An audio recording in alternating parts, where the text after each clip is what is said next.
আসসালামু আলাইকুম সুপ্রিয় 19তম শিক্ষক নিবন্ধন প্রত্যাশী ভাই বোনেরা, দ্য ডেইলি ক্যাম্পাস একটি গুরুত্বপূর্ণ তথ্য প্রকাশ করেছেন 19তম শিক্ষক নিবন্ধন সম্পর্কে, যেখানে বলা হয়েছে যে শিক্ষক নিয়োগে আর গণবিজ্ঞপ্তি দেবে না এনটিআরসিএ।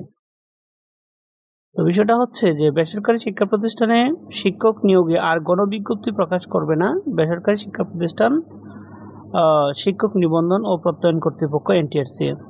অর্থাৎ ষষ্ঠ গণবিজ্ঞপ্তির পর সপ্তম গণবিজ্ঞপ্তি হওয়ার কথা থাকলেও সেটি আর হবে না।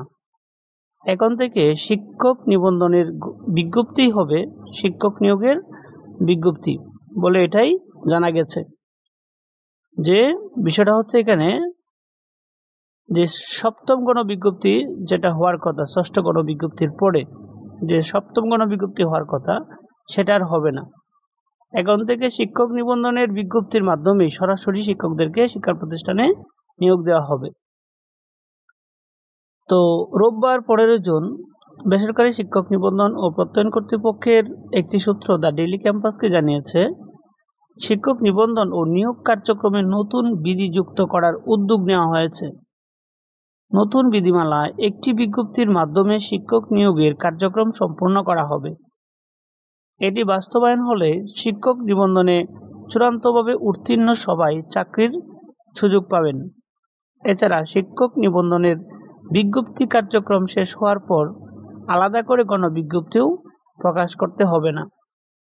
জানতে চাইলে এনটিআরসির ভারপ্রাপ্ত chairman Mohammad Nure Alam Siddiqui the daily ক্যাম্পাসকে জানান, একটি বিজ্ঞপ্তির মাধ্যমে একটি নিয়োগ কার্যক্রম সম্পন্ন করার বিষয়টি এখনো প্রক্রিয়াধীন রয়েছে।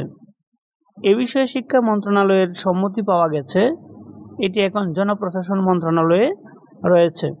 এরপর আইন মন্ত্রণালয়ে যাবে। বিধিমালা অনুমোদনের পর এই সংক্রান্ত পরিপত্র জারি করবে শিক্ষা মন্ত্রণালয়। এনটিআরসির একটি সূত্র জানিয়েছে, নতুন বিধিমালায় 19তম শিক্ষক নিবন্ধন বিজ্ঞপ্তি থাকছে না। এর পরিবর্তে কেবলমাত্র শিক্ষক নিয়োগ বিজ্ঞপ্তি লেখা হতে পারে।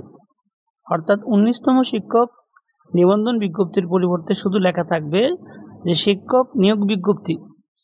মূলত বাংলাদেশ সিভিল সার্ভিস বা বিসিএস এর আদলে সরাসরি শিক্ষক নিয়োগ বিজ্ঞপ্তি প্রকাশ করবে এনটিআরসিএ। নাম অপ্রকাশিত রাখার শর্তে এনটিআরসি এর এক কর্মকর্তা জানান, বিসিএস এর মতো একটি বিজ্ঞপ্তির মাধ্যমে নিয়োগ কার্যক্রম সম্পন্ন করা হবে। পরীক্ষায় উত্তীর্ণদের সবাই চাকরির সুযোগ পাবেন। যতগুলো পদ ততজনকেই পরীক্ষায় চূড়ান্তভাবে উত্তীর্ণ করা হবে। এছাড়া বিজ্ঞপ্তি প্রকাশের দিন থেকে বয়সও গণনা করা হবে। এনটিআরসির কার্যক্রমে এত পরিবর্তন আনার কারণ জানতে চাইলে ওই কর্মকর্তা আরও বলেন, চাকরি প্রার্থীদের ভোগান্তি কমাতে বিধিমালার অনেকগুলো পরিবর্তন আনা হয়েছে। এনটিআরসির বিরুদ্ধে বড় অভিযোগ ছিল তারা সনদধারী বেকার তৈরি করে। এই অপবাদ থেকে মুক্তি মিলবে।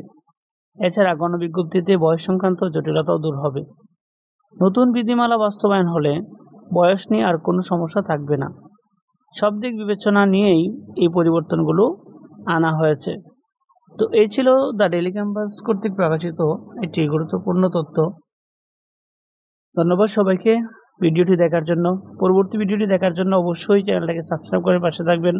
আসসালামু আলাইকুম রহমতুল্লাহ।